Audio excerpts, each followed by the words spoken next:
You're listening to a Comics XF podcast.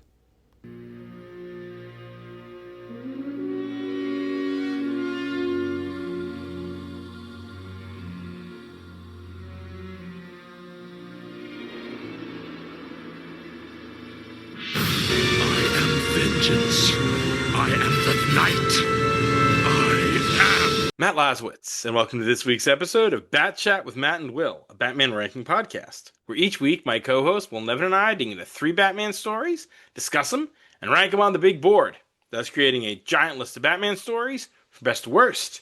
Will, how's it going tonight? Oh, Matt, it's going pretty good, pretty good. I got a question for you tonight. Well, I suppose 2 questions. Are you familiar with the late, great stand-up impresario Gallagher? Yes, Mr. Smash Watermelon. Sure. Yeah, Smash-O-Matic. How much would you pay in actual, real American dollars? How much would you pay for his college degree? Not a facsimile, right? The actual degree, Leo Gallagher Jr. How much would you pay? Are you asking how much I would pay, or how much someone would pay? How much would you, Matt Laswitz, pay? I would not buy it because he turned out to be a real scumbag, didn't he? Yeah. I mean, he was a white man of a certain age, and they did turn out to be scumbags. So, yeah, I wouldn't buy it, but as the question of how much someone who would be inclined to buy Gallagher's degree might pay for it, are we getting out of 4 figures? Oh, God, no. No, absolutely. Okay, so this all begins, as with most things, a Facebook ad. Because, I spend too much time on Facebook, and I will click on anything that comes up. This was some auction house that has a selection of, Gallagher shit. And some of it truly is shit. It's like, ooh, some Gallagher t-shirts. Ooh, some watercolors that he had. Not anything that he did, just some paintings he had. Some ties he wore on stage. And obviously you could buy, a hammer, a mallet, some of that stuff. But I am particularly interested as I'm redoing my office on campus. Like, any old asshole could just put up the degrees that they've earned, right? But I could bid on a lot that has Gallagher's degree from South Florida. Man went to South Florida, by the way. He has a BA in something. Degree doesn't say. Wikipedia says like chemical engineering, but I don't think you get a Bachelor of Arts in chemical engineering. That doesn't work. No. Although chemical engineering and, the conversion of watermelons into mist, that does kind of track. But I could have Gallagher's degree on my wall instead of just my degrees. But this particular lot has not only his degree, but like report cards from elementary school. I mean, only a weirdo would want those. So I'm going to if I do bid and win, I'd probably give those away as gag gifts because, it's the funniest possible gift you could give someone. Hey, here's Gallagher's report card from elementary school. But the bidding opened at 0. It's currently at $25. Oh, I was gonna say I was expecting it to be around 120. Yeah. Well, hey, it could get there in the next 2 weeks. So I'm gonna keep an eye on it. I mean, I'm not going to put real money on this because that would be insane. But, Gallagher's degree. That would be pretty stupid thing to have. It would definitely be a conversation piece. As long as you do, again, have a note that I do not support the things that Gallagher said in life. No. It's very much, he was of Carlin's generation, but never was curious or interested about the art form or interested about the things that he had to say. Man was just content to tour the country and smash watermelons and say misogynistic and homophobic bullshit. Like one does of that generation, unless you were, George Carlin, who remained brilliant and sharp as attack until the very end. Practically died on stage. Fucking legend. Bless him. I got to see him a couple of times. Really? That's Yeah. awesome. Yeah, he did some gigs here in Alabama. People walked out during the show. How could you walk out on George Carlin? Yeah, like do you not know what's going on here? Fascinating. Yeah. Oh, and Befuddling. this is gonna shock you. He did not stand for any heckling. Really? Yeah. You think? Genius, man. And he was the opposite of Williams in that Robin Williams' stand-up performance was to some extent very fluid, very chaotic, very, improv based. Carlin was, this is the stuff I have carefully crafted. I have memorized it. This is what we are going to do.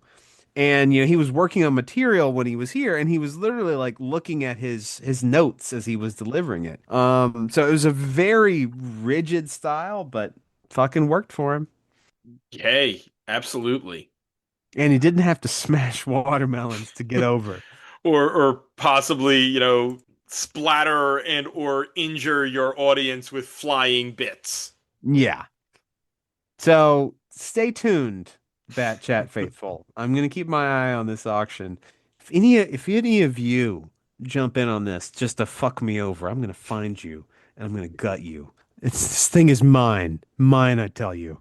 It's gonna look so nice in my new office. Well, by the time this posts, the auction should nearly be over. That's a good point. When is this exactly closing? We got 13 days left. So that would be. March 4th. So it will post to the public the day after that. Ah, good. So none of you can fuck me. Good. Good. That's what I want to hear. I'm trying to remember the last stand up I saw. Reese Darby. Huh. Amber and I went to see Reese Darby for our anniversary a couple years back. I would be very curious to see if his set would have been different at any other point, because this was during the last SAG strike. So he couldn't, any of his bits that might have referenced any of the shows he did, he couldn't do because he did not mention Our Flag Means Death or Flight of the Conchords or What We Do in the Shadows or any of those projects. So I'd be curious if his sets never mentioned that stuff, or if he was doing a set that was specific to during the writer's strike where he can't talk about his film work. I think the last show I went to, Nate Bargatze, right? Yeah. His father is a stage musician. Or not musician, magician. Oh, interesting. So yeah. It was interesting and fairly funny until we got to this weird postscript where Papa Bragazzi was like, "I'm so proud of my son. He's made a career as a clean comedian. We don't stand for the filth of Hollywood." And I'm like, "All right, buddy, whatever. Okay, we're done here." Wrap it up. Yeah. Wrap it up. Yeah, I mean, it was a fairly just like kind of standard, magician stuff. Tig Notaro was probably the last show before that. I would love to see Tig on stage. Yeah, Huntsville actually, we have gotten some fairly good people. I've seen Brian Posehn here in Huntsville. Bob Saget, may he rest in peace. Philadelphia, I could see pretty much, anybody when they're touring because it's a major city stop, but it also costs an arm and a leg in Philly. So I think Abby and I haven't broached it to her. Shit, what's that movie? Oh, if I wasn't 2 beers into this, I could remember it. The something, something, something, don't die. What is that? Good luck, have fun, don't die. Yes, I think we're gonna go to see that this weekend. Then I will say nothing about it because I saw it this It's past fun. weekend. Yeah. Oh, it's definitely fun. And I saw that. I saw Wuthering Heights and Crime 101. How was Crime 101? Crime 101 was good, not great. Yeah. Solid 3 out of 5, 3.5, somewhere in that range. Really well shot. All the actors were good to very good, Serviceable. but more than serviceable. I thought Hemsworth did a pretty good job, more than I would have expected. Halle Berry is excellent. Ruffalo is very good.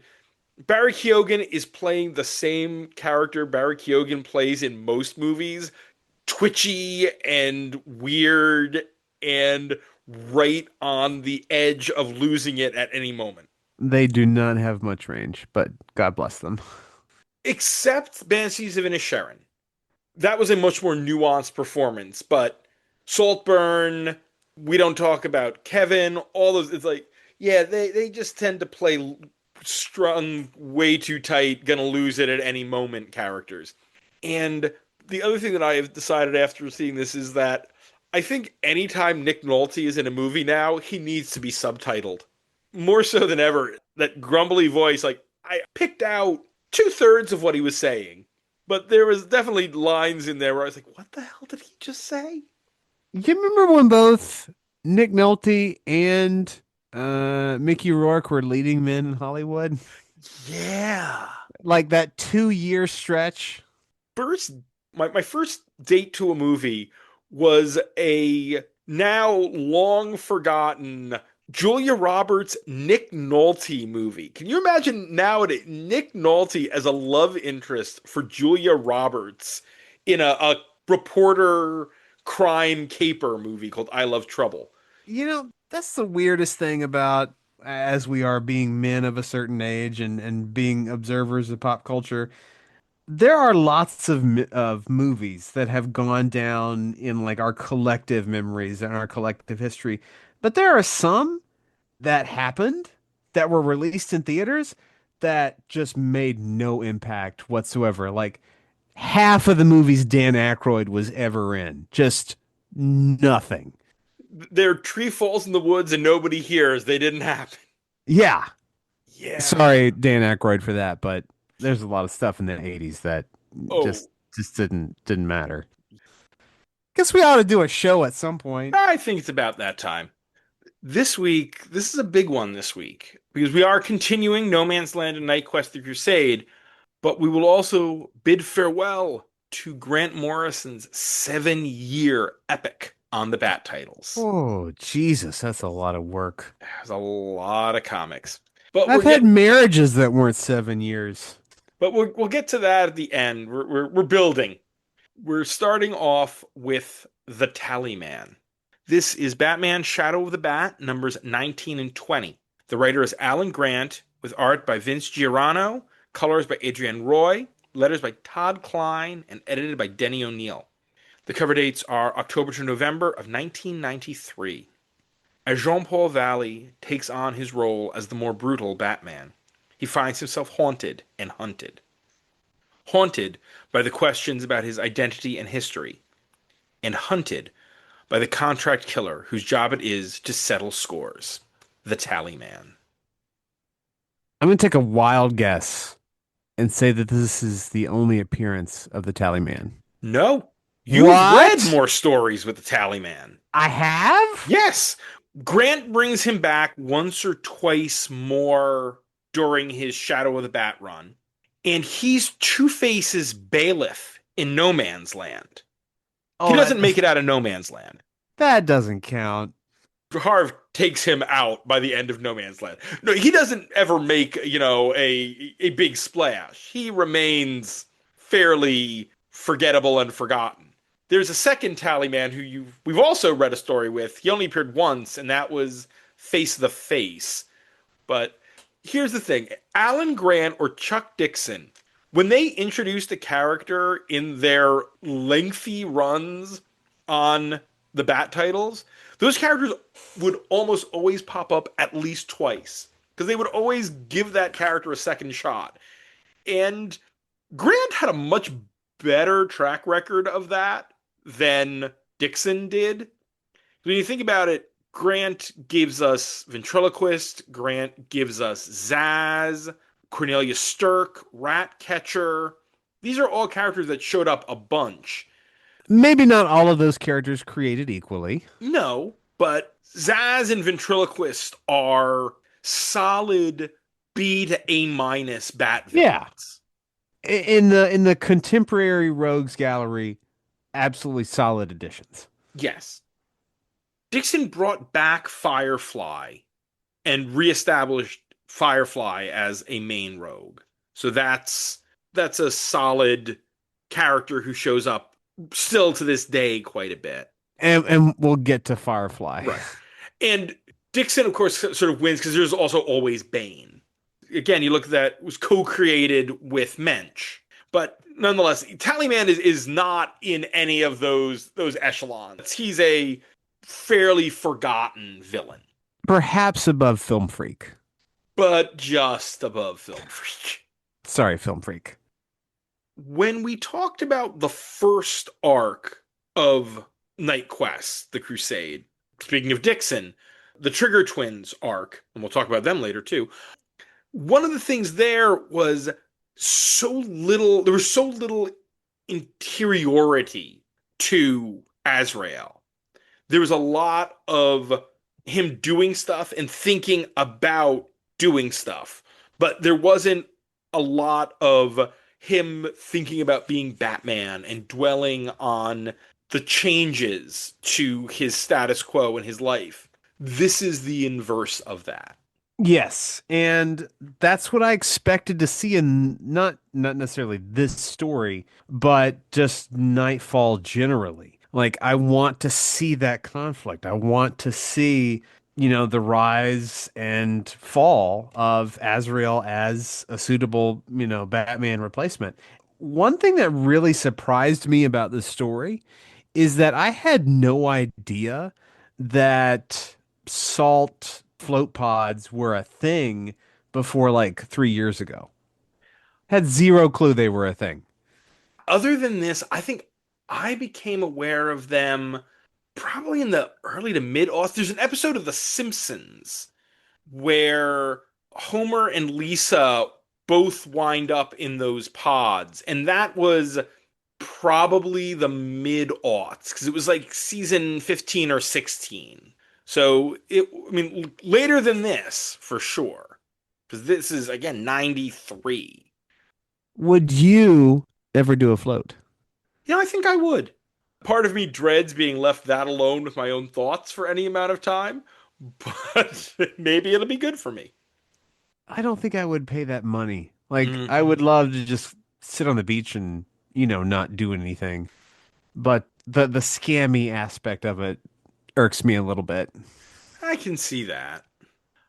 This is our first Vince Giorano, who I was curious because he is not house style. A lot of the work tonight is not house style. I thought the colors in this story were electric. I really enjoyed them. Adrienne Roy is a legend for a reason. The colors in those scenes inside Azrael's head. And I think Giorano works for that stuff, especially the visions, Azrael walking up this tower in his own mind. Grant does really cool stuff with the symbolism of Azrael in his head and the system and his father, the ghost of his father in his head. But we go from a very cerebral first part to a much more action-oriented second that still maintains a lot of the thoughtfulness in the narration, despite the second part of this being basically Azrael and Tallyman wailing on each other for an entire issue. And that conflict naturally tying into the overall arc of, wow, Azrael cannot control himself in the slightest. And him paying for, I won't say Bruce's sins, because Bruce didn't do anything wrong. But the whole joke here is that Tallyman is after Batman, only he's after the wrong Batman. What he was hired to take out was the Batman who was involved in taking down this mobster, and that was Bruce. The whole thing is Tallyman views himself as a sort of debt collector, and he's collecting the debt from the wrong guy. Because a debt collector ruined his childhood. A Yes. mobster, loan shark type. The parallels between Jean Paul and Tallyman are fairly intentional and obvious. Up to Tallyman losing his shit as a kid and now keeps experiencing all of these flashbacks while Jean Paul is constantly having the voices in his head from the system. And lots of talk of what the system is and does in here. That it pushes him as opposed to the first arc where it was just like, oh yeah, it gives me this knowledge that I wouldn't have otherwise. Here, it very much is conditioning, not just knowledge. That it pushes Jean Paul, it allows him to push himself beyond what humans would do to ignore pain, but it also has conditioned him into violence. And keeps him from learning or remembering certain things. And that's what we get into in that first arc of the Azrael ongoing that we covered, where he has to go to the Order to find out the truth because he can't learn it. Someday we'll have to cover, because I don't think it's available online, Why would it be? the Azrael Annual #1. Because that was the year, that year's annual themes were the year one annuals, like that Scarecrow year one annual and the Robin year one annual. But this story, since we obviously know Jean Paul's entire arc, this is the final year in the life of his father. And there's some interesting stuff that O'Neill does in that annual.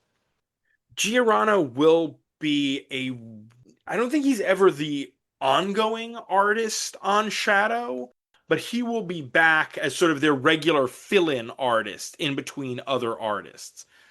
I also wondered, Tallyman has this sort of, his book of debts and this really scratchy handwriting in it. And I wonder, was that the letterer? Was that Giordano? Since it seems to be organic to it's diegetic rather than lettering. But that kind of thing is always questions about who does that sort of lettering.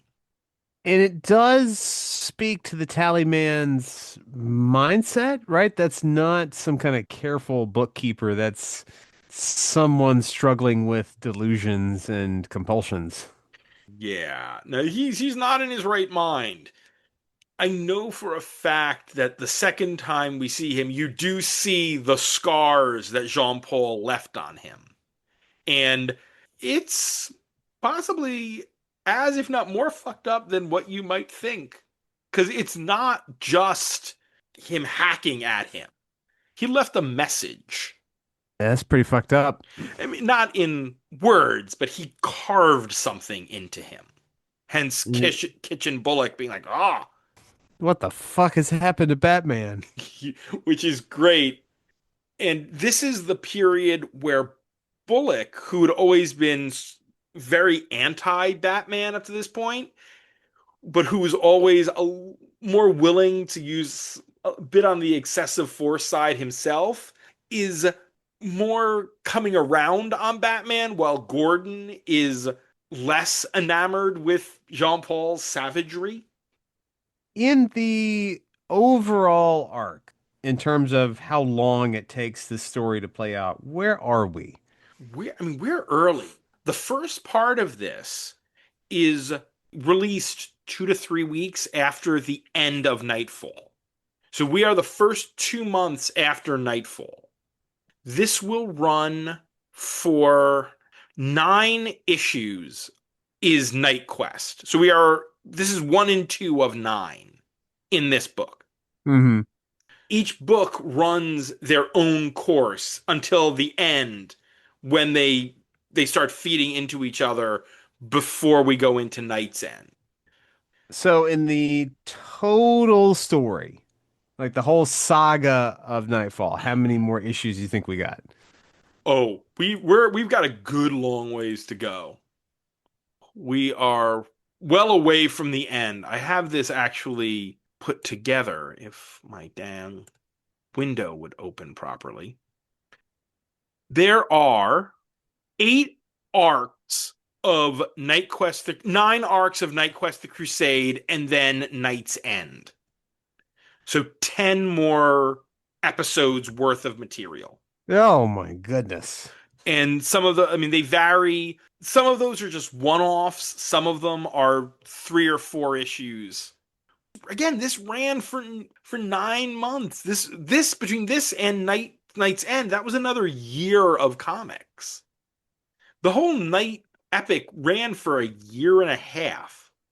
It was a lot of comics. Don't do stories like that no more. Not with this scope. No. I think that wraps this up. Oh, that means it's time to put Batman Shout of the Bat 19 to 20. Tally, man. Tally me bananas on the big board. We are at 681 stories on the big board. God damn. Number 1 is the post-crisis origin of Batman. Batman Year 1. Coming in at a sexy 69 is Batman and Robin 13 to 16. Batman the Return, number 1. Batman and Robin Must Die. At 150 is Duty, Legends of the Dark Knight 105 to 106, where Jim Gordon and Harvey Bullock have to stop the Joker. That man said duty. At 300 is Death Mask, not the manga, but the first Archie Goodwin, Jim Aparo Batman story. Coming in real high, not nearly as close to the bottom as it once was at number 420. It's Scooby-Doo Team Up number 18, Doggone Crisis. At 450 is Public Enemies, the first arc on the Superman Batman title. And all the way at the bottom, it's 3 Jokers. What a dog turd of a story. So let's just start Money Train, the previous arc in Knightquest. That is at 386. Above or below? I think that's above because I don't know. I kind of like the world building there. I like the idea of we're taking metro fare money and shipping it around, and it's actually like worth heisting. This is by no means bad, and I think it serves an integral purpose in the story. But I think I like Money Train a little bit better. Okay. I don't think it's much lower, though. I'm just looking at the low 3, high 4s, and I think I would put this at least above Brave in the Mold at 401. Probably above Hard to Hush at 394. Injustice, Gods Among Us, Year 4, Volume 1, where Montoya wails on Superman with the Washington Monument. Ooh, it might not beat that. Then how about right below that? New Yeah. 393.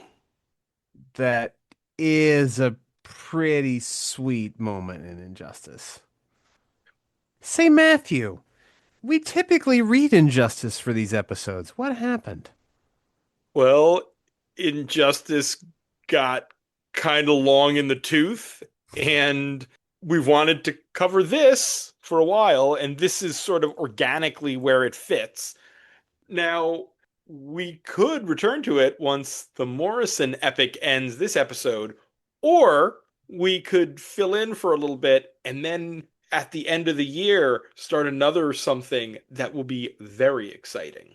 Yes, and we decided to treat ourselves. Yes, but we won't tell you what that is now because suspense. But you see, I'm okay with not saying what it is because I know what it is. And that's what's important here. My personal satisfaction rather than the satisfaction of our of our listeners. Trust me, probably there'll be one or 2 episodes in between now and then where we'll continue Knightquest in No Man's Land and throw in something fun, just something light, but as either an appetizer or a little dessert, and then the end of the year, it's going to be great. But that is for later. Next up, Our second story of the night, Escape to Blackgate. This is Nightwing Volume 2, numbers 35 to 37. Writers Chuck Dixon, with pencils by Scott McDaniel, inks by Carl Story, colors by Roberta Tuis and Jameson, letters by John Costanza, and edited by Joseph P. Illage and Darren Vincenzo. The cover dates are September to November of 1999. Called into the no man's land by Batman, Nightwing is given his first assignment. He has to break into Blackgate Penitentiary and shut down the current regime run by Lockup. But a simple task is made more difficult by a head cold, Lockup's goons, inmates with a grudge, and the fact that some prisoners prefer Blackgate to the nightmare out in the NML. As ever, problematic Creator Watch, noted right-wing crank Chuck Dixon. And in terms of problematic Creator Watches, he's mild for what we have tonight. Yeah, no, the one for the next one is one of the more extreme cases, even if it's a insignificant aspect of that story. Yeah, but I noticed that name was like, whoa! So here we are in our first No Man's Land tie-in?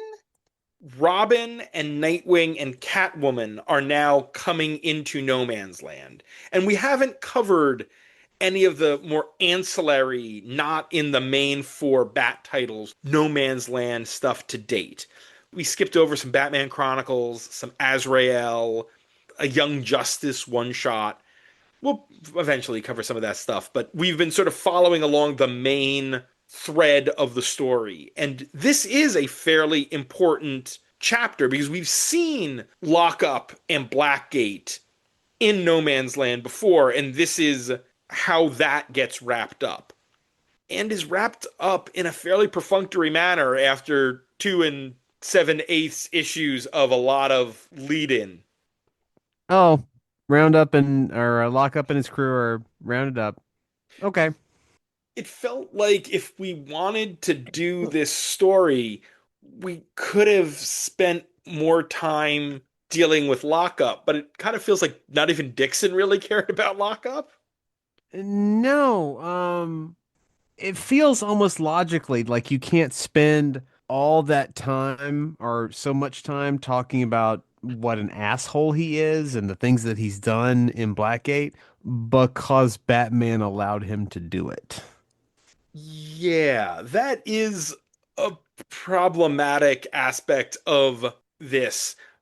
You either have to have a writer who is more willing to interrogate that, or you have to do this, which is just, let's instead focus on all of the inmates that are locked up there, rather than just what a monster Lockup has been to these inmates.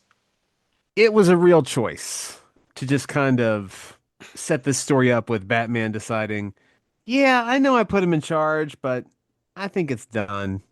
And Batman's reasoning is not even that Lockup is a monster who embraces the carceral system, but we need to stop him before he realizes he's actually got an army of supervillains there, and he could run roughshod over parts of Gotham, so we need to stop him before he does that.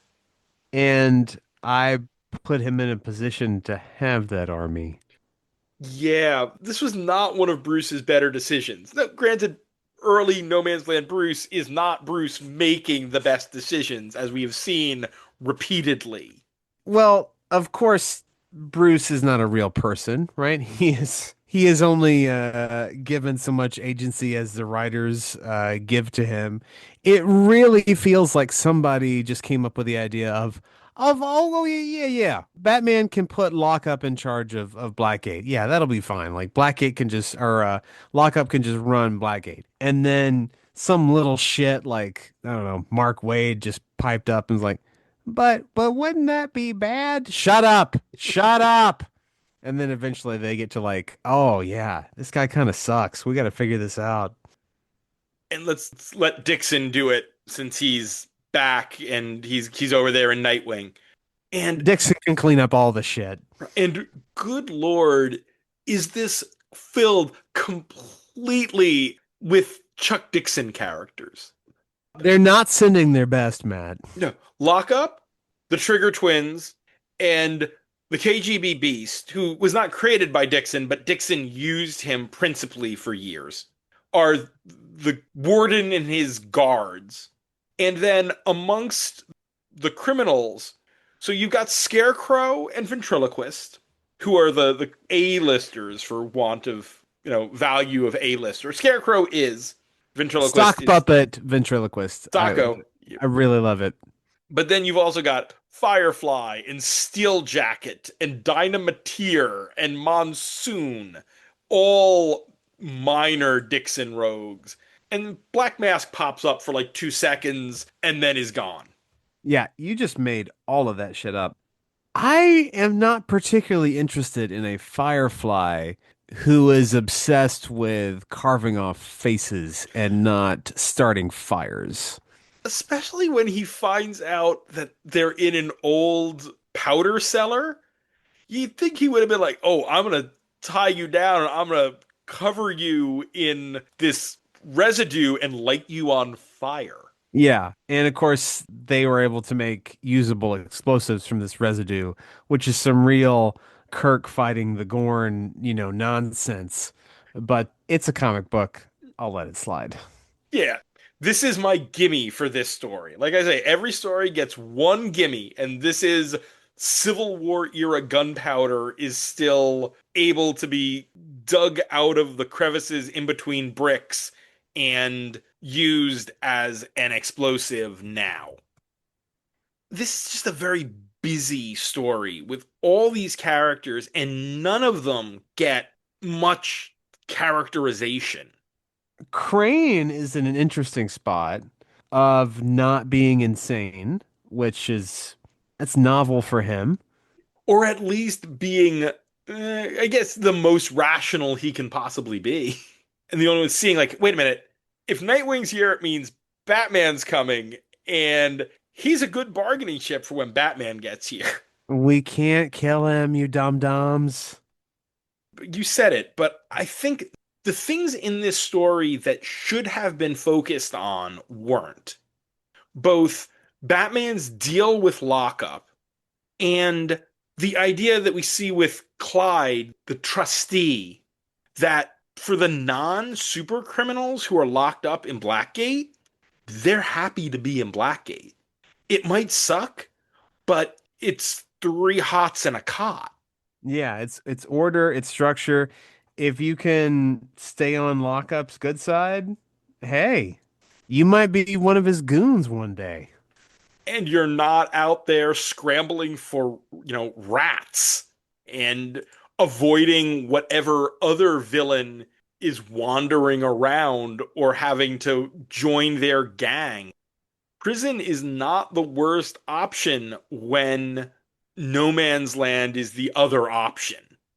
Oh, Mad Hatter. Mad Hatter is the other one who we see down there for all of one page.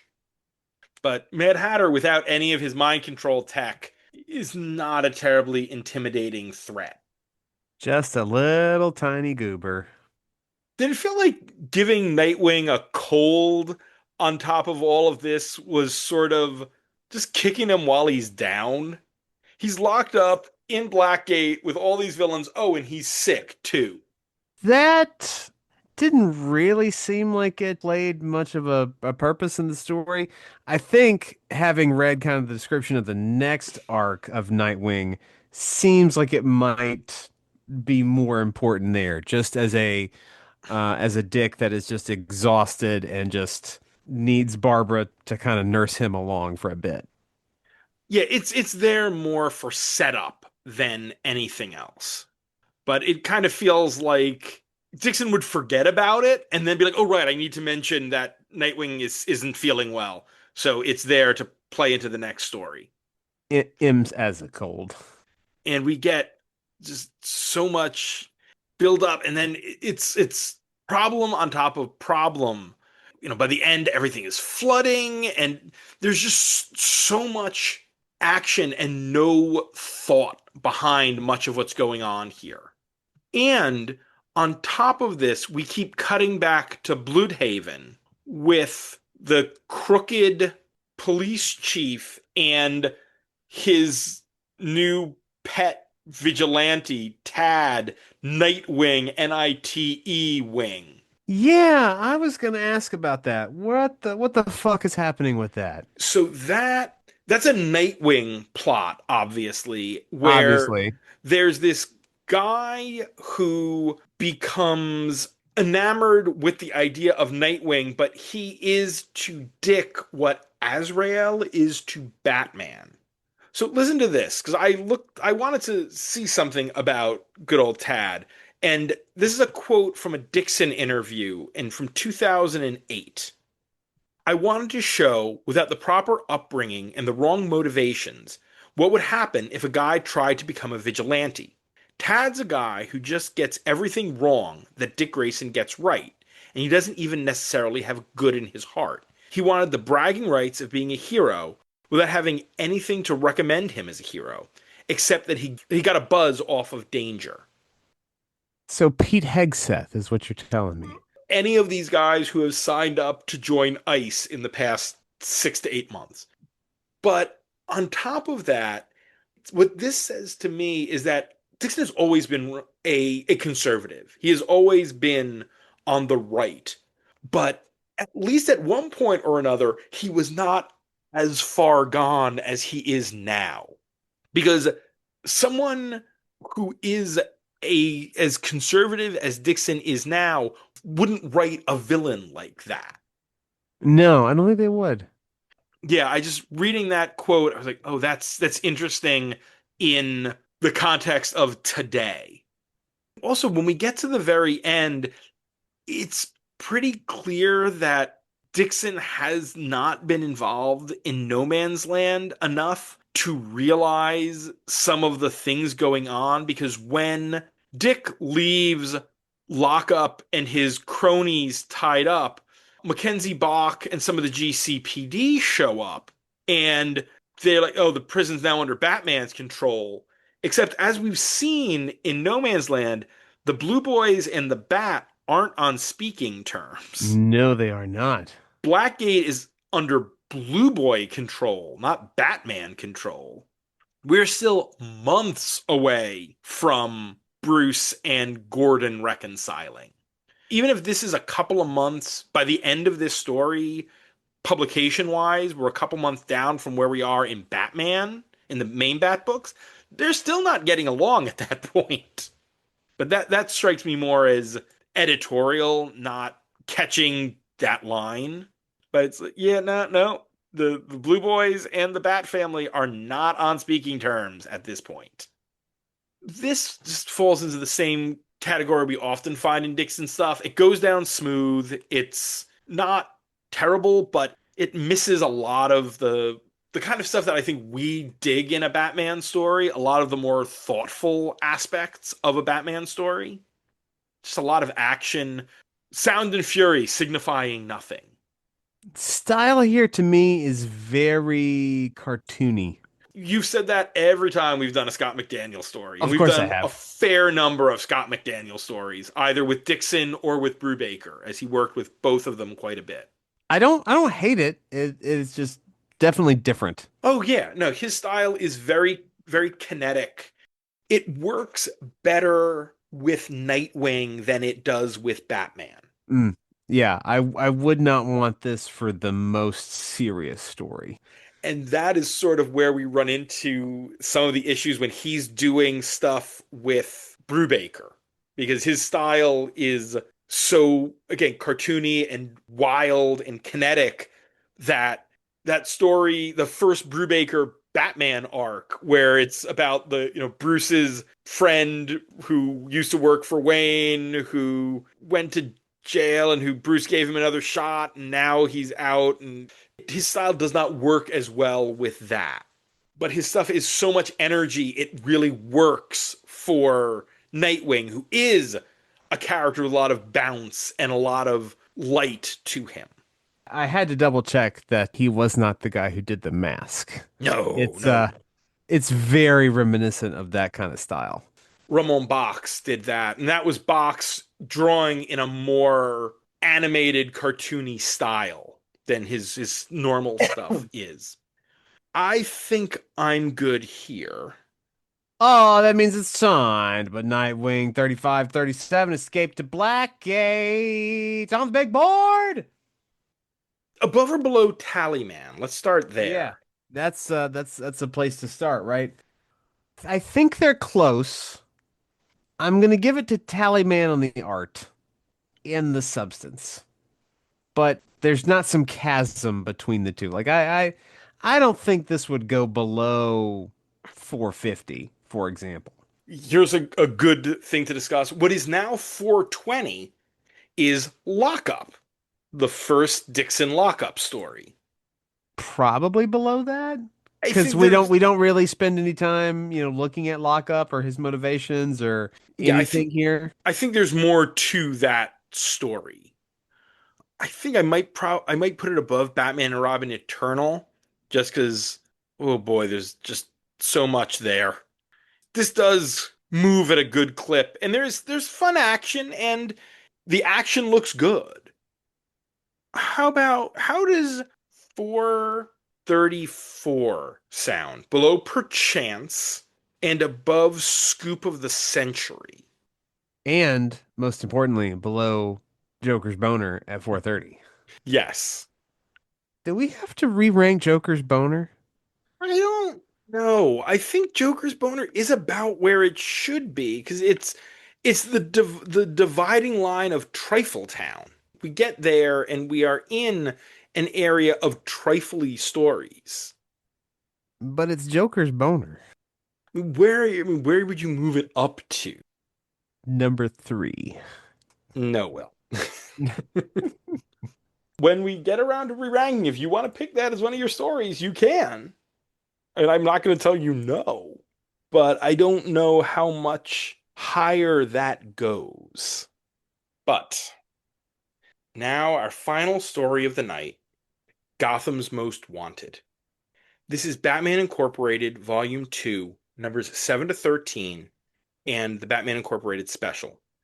The writer is Grant Morrison, with additional stories by Chris Burnham, Joe Keating, Nathan Fairbairn, Mike Raked, and Dan Didio. With art by Burnham, Jason Masters, Andre Bresson, Jorge Lucas, Emmanuel Simeone, John Paul Leon, John Stanisi, Ethan Van Sciver, and Declan Shalvey. Colors by Jason Masters, Fairbairn, Hi-Fi Design, Ian Hannon, Brett Smith, Art Leon, and Jordi Belair. Letters by Fairbairn, Taylor Esposito, Dave Sharp, Desi Cienti, Dave McCaig, Carlos M. Manuel, and Sal Cipriano, and edited by Mike Martz, Ricky Purdon, and Darren Shan. The cover dates are March of 2013 to October of 2013. It all ends here.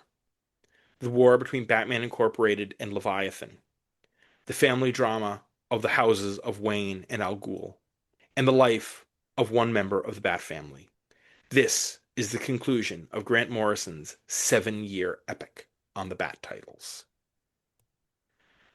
Problematic creator watch for Ethan Van Sciver, the ringleader of Comicsgate.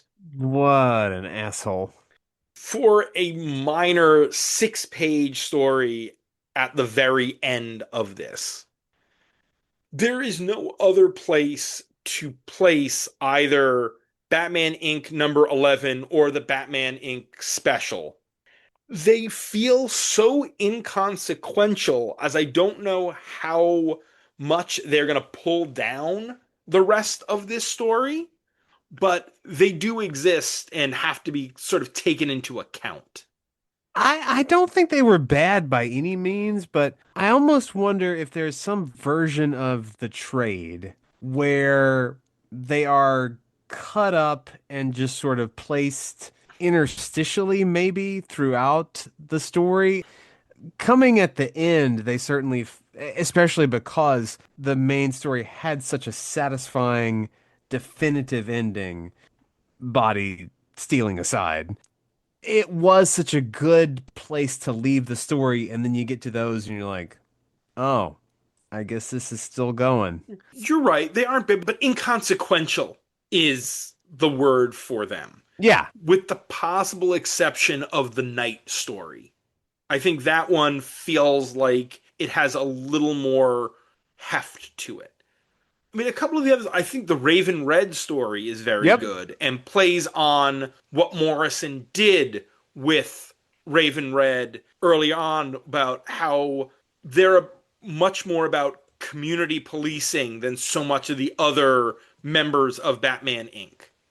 And of course, issue 11 obviously fits in between 10 and 12, but that gets put at the back of the trade. So you're reading through Morrison's final arc without the interruption of it.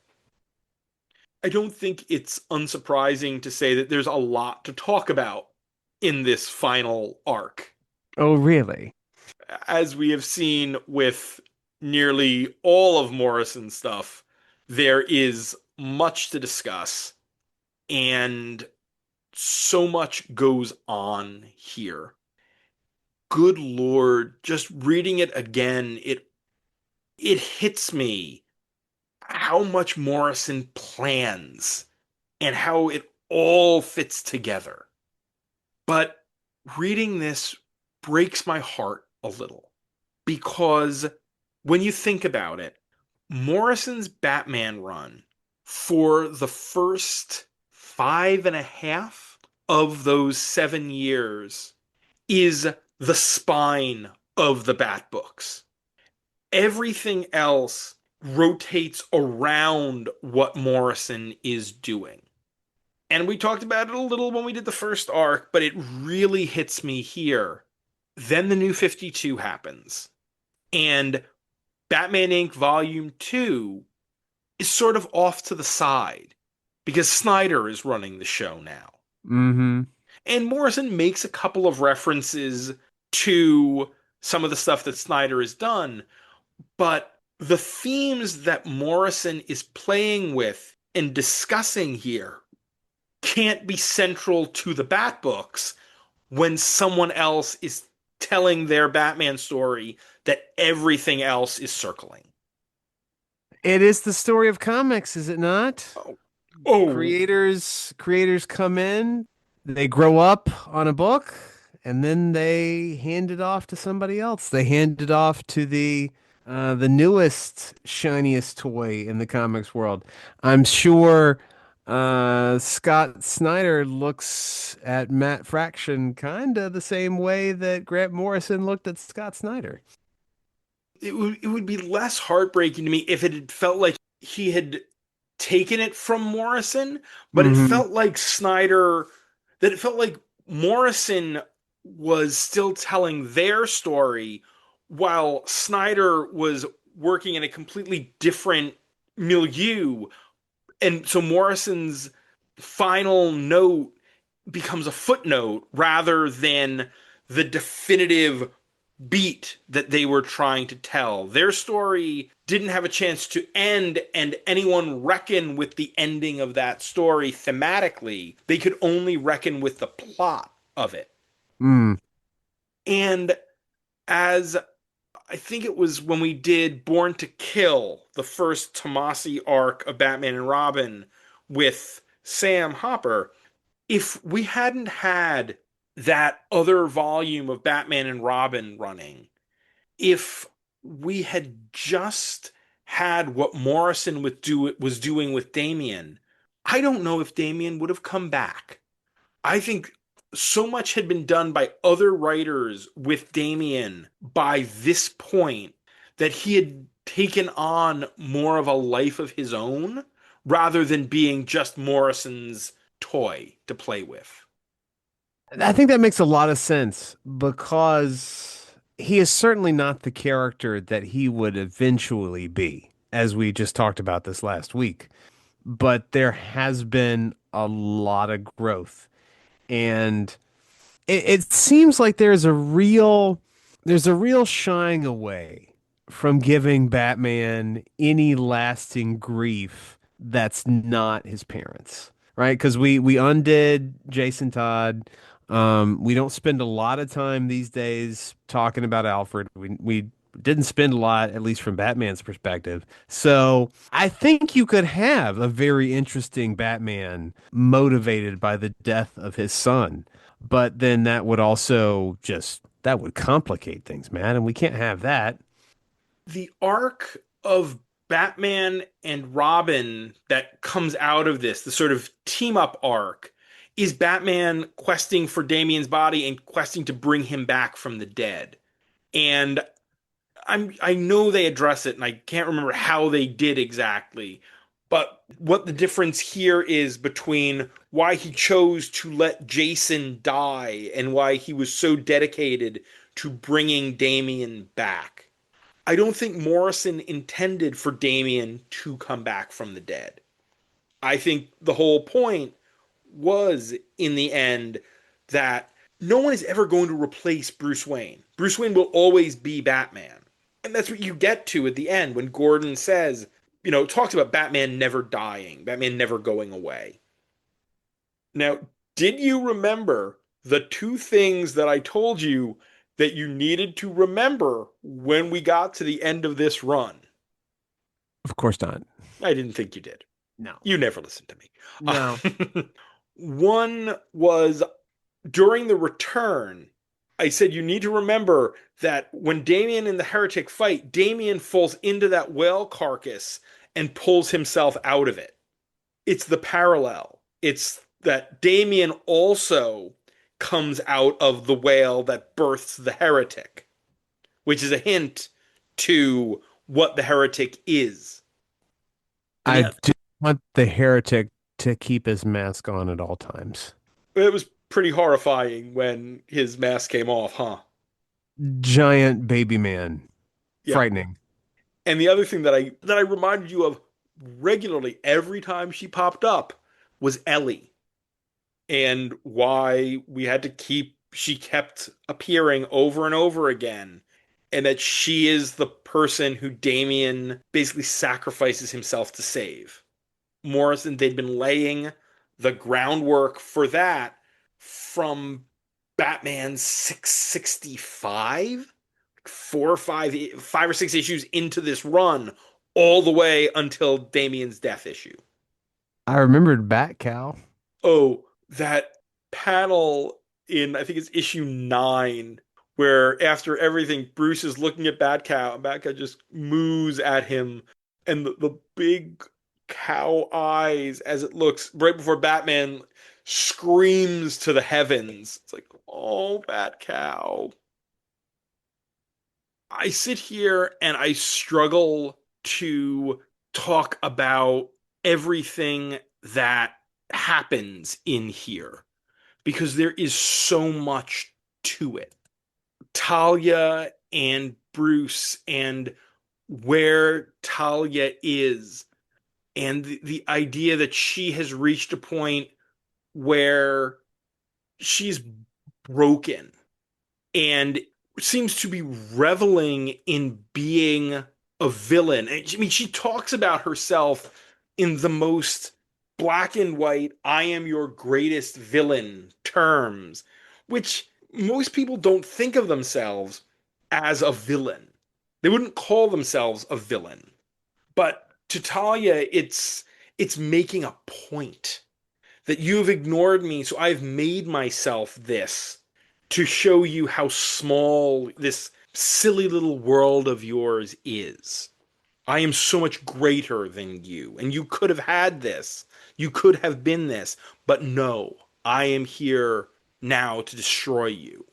Which is also the point that Agent Zero / the headmistress / Kathy Kane makes when she finally appears in the end and puts one in between Talia's eyes.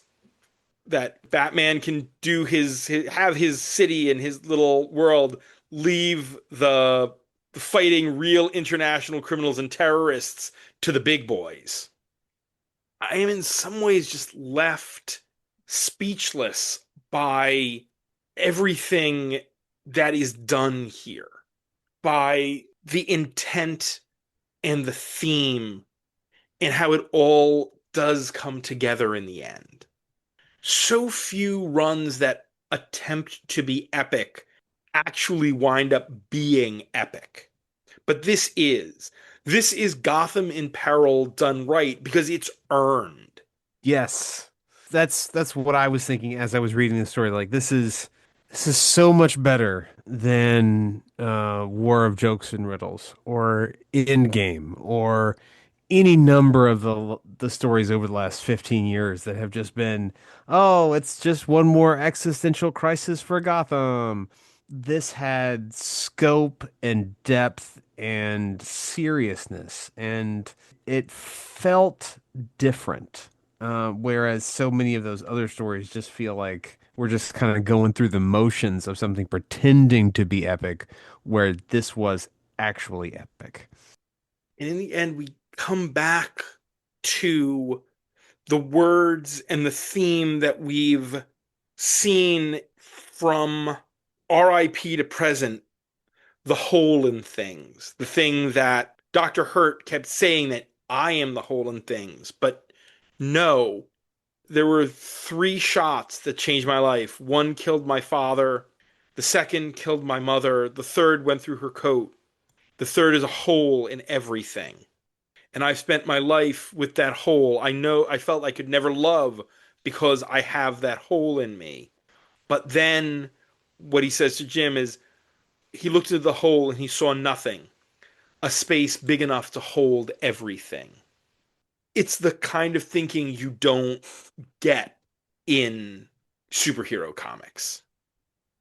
I am rarely left at a stumbling over myself when I'm talking about these comics. And you won't hear me stumbling as much because, I'll edit a lot of that stumbling out. But there is just so much here that I'm still thinking about.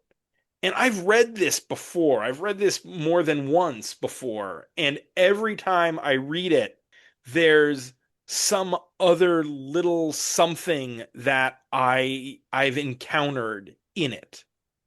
I am trying to remember how long it is until Damian, because we talked about it, but we eventually do pay off Raish has Talia and Damian's bodies.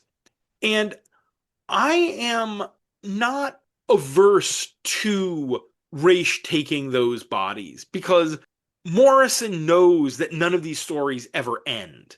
And that is that epilogue, that moment with Raish and that I will challenge you, I will work to destroy you for the rest of your life, detective, and let the sons of Batman rise. We don't get much of that paid off. That we don't get Raish with an army of Damian clones. But that also is a parallel to the end of Morrison's All-Star Superman. Have you ever read All-Star Superman? I think question mark. The end of All-Star Superman winds up with Superman having to go into the sun and stay there to help keep the sun from collapsing. And you get this final moment with this scientist who's been introduced in throughout the whole story, him creating Project Superman, a way to help fill the gap where Superman is left off. It's this bright, sunny moment. And it feels like this is the dark mirror of that, where we instead have the villain talking about, the sons of Batman and having this legacy, this corrupted legacy, rather than the hopeful one at the end of All-Star Superman. But that might be me reading more into something, although it's very hard to read more into Morrison than what Morrison puts in themselves. I think the art here, Burnham does the majority of the art, and some of the pages are Jason Masters, who really feels like is working in a style. They either got someone with a similar style to Burnham, or it was someone who they knew could properly mimic Burnham's style. So it while it's not completely seamless, it's pretty darn close. I was struck by a very minor and stupid thing. I'm reading this in the trade, and when those artists do switch, the page numbers in the credits for the individual issues, the page numbers are correct for the trade, Huh. which I thought was interesting and showed a level of care that I did not typically think was there. Like they actually went through and made sure the credits were correct for the trade version, which is extra work and good on them. Yeah, for all of our complaints that we often have about DC collection not caring and just sort of slapping stuff together, that's nice. I like that. Batman in a suit of cursed armor with an exoskeleton having taken a light dose of man-bat toxin is pretty badass. Just a pinch. Just enough that he's kind of monstery, not full on man-bat, just sort of man-batty. Yeah. Do you have anything you want to add since I've been rambling for a while now? Um, I like the scope here, and I like how you mentioned this, but this all feels earned. This feels meaningful in a way that not a lot of the other stories that just kind of ape being epic feel meaningful. And Damien's death feels earned and powerful. So many deaths. How many deaths have we read where it's just like, oh, and now this character is dead? But here, the way Morrison builds up to the death, taking Bruce off the table, giving Damien and Dick that last moment together where they get to team up and be like they were in Batman and Robin again. We were great, weren't we? And again, if the New 52 hadn't happened, I'm sure Dick would have been in a Batman costume for that fight. That I think this would have been the story where at the end of this story, Dick would have taken up the Nightwing mantle again. But he would have been the Batman of Gotham City until the end of this arc and Damien's death. Again, I don't think Morrison would detail exactly what had to change, but I would love to know. Morrison has left all of these struggles, all of these fights in the past. They are Batman Deadpool level of, look, I just come in for a little flight of fancy. I don't have to worry about this stuff anymore. One other thing with Damien's death, that issue, that page when he and the Heretic are fighting, and it's 20 small panels. Shows you what breaking from form can give you, huh? I thought we had to do 9 panels if we were going to be taken seriously, though. You ready to do it? Yeah. Oh, that means it's signed by Gotham's Most Wanted, Batman Incorporated Volume 2, 7 to 13, and that special on the big board. Okay, so the first volume here is currently at 101. I think this is better. Yes. I'm looking at where we. So, right now, the highest part of the Morrison run is RIP at 15, and then Batman Inc. Volume 1 at 25. I don't think this quite hits those heights. What about then the return of Bruce Wayne at 53? That's closer. That's I'm gonna give you a number, boss. okay. Double nickels, 55. 2 spots below Return of Bruce Wayne, below Date Night. I think if we didn't have the non-Morrison stuff, I would argue higher. But we've seen this before. We have to factor in the entirety of the story. And while none of that is bad, hence why it's still here, it's unnecessary. And it also has Dan Didio and Nathan Van Sciver touching my precious bat cow, which is just plain wrong. Yeah, 55 it is. Those guys are assholes, 100%. Bat Cow story, kind of cool. Yeah, it was fun. And, if Didio had written it with any other creator, I would have been more forgiving of it. But black. There is still more Grant Morrison. We still have plenty of their Justice League that we haven't covered. JLA Classified arc that is very Batman heavy. Batman Deadpool. Batman Deadpool. But there are very few runs, I think, that will be remembered like this run. Oh, I forgot.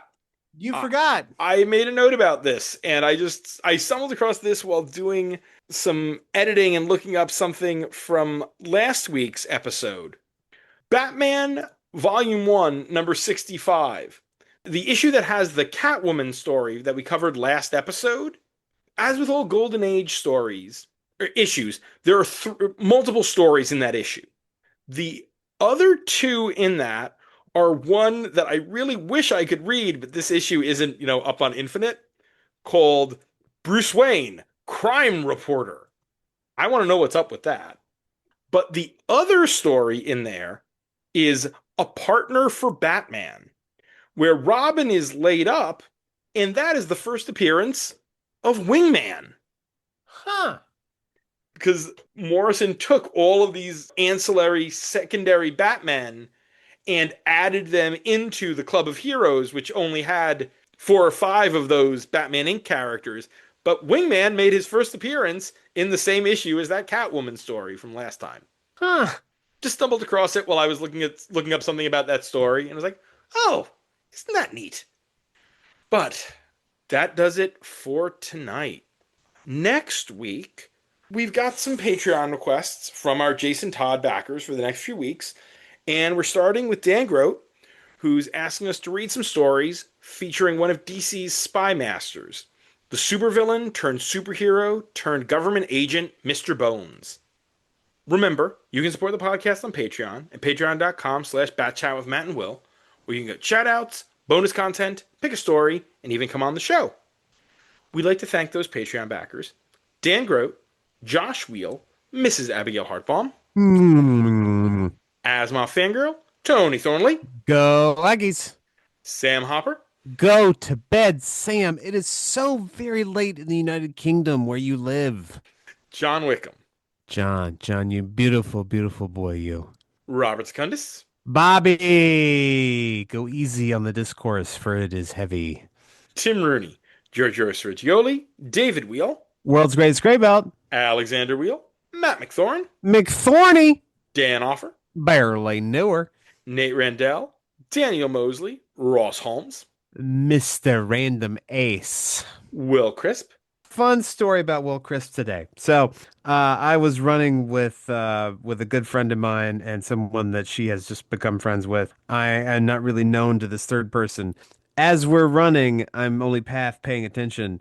And so my friend Elizabeth asks me, "Hey, how would you describe Will, to this other person who doesn't know him?" And clearly Elizabeth wants like his physical characteristics. And immediately I just say, well, he's the most decent man I've ever known. And obviously that's not help when you're trying to physically describe somebody, but it's still true. Mi compadre. Carlos Cordova, Jordan Jennings, Charlie Etheridge Nunn, Sean Shambly, and The Final Wraith Oh, the scariest wraith. for their support. This show is available on Apple Podcasts, Spotify, Amazon Music/Audible, YouTube Music, Podbean, and on comicsxf.com, where new episodes drop every Thursday. You can find me on Blue Sky, where I talk about comics and other random things, and Letterboxd, where I review all the movies I watch, both at MattLaz1013.